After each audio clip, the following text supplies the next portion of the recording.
Hey, what's up guys? So I've got a bit of a visual update, rather significant, and some might be like, why did you do this? But it had to be done.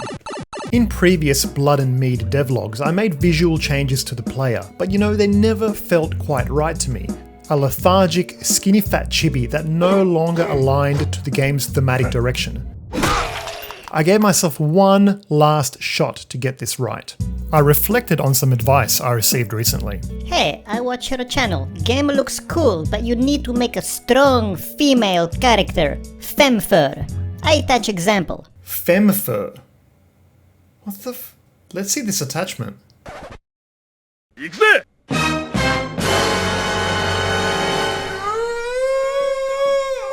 I immediately surrounded myself with trinkets of masculinity and got to work designing a badass warrior protagonist. Ripped, bulging muscles, windswept, long flowing hair.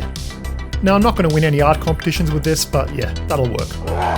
I then jumped on a call with Etienne from Berserk Studios, a master of animation. He proceeded to walk me through some of the best animation advice I've ever heard. Quite literally, he walked me through it. I mean, what a legend. Any animator who has a hammer at their desk for weight reference, now that is a good animator. I now had the tools and the knowledge. Time to work. More intensity, more rage. Cooler hair, more wind, better physique, more nipples. Bigger hands, bigger legs, big bulging arms.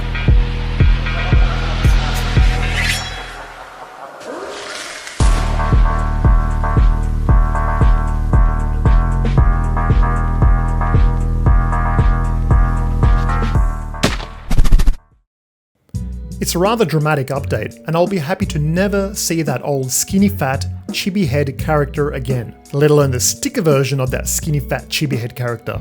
Just don't like him. I never did. But this guy here, what a specimen.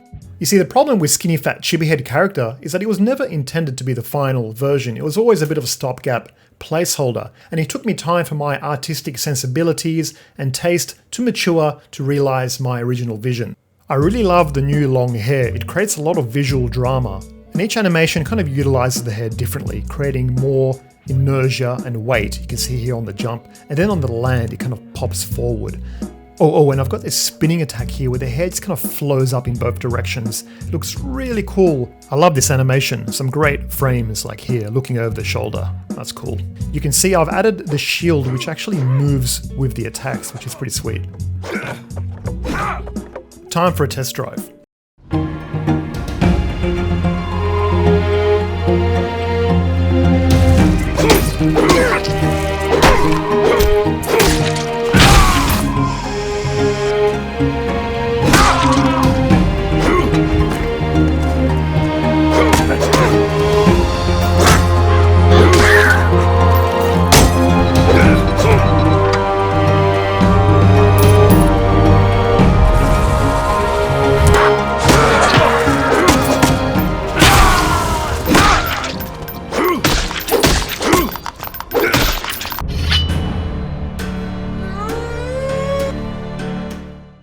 Anytime I do a proper playtest of this game, I get this real rush. It's like some kind of strange, I don't know, it's like a stress relief. And that's kind of very much what I'm trying to capture in this experience. Some kind of weird, twisted, yeah, I need help.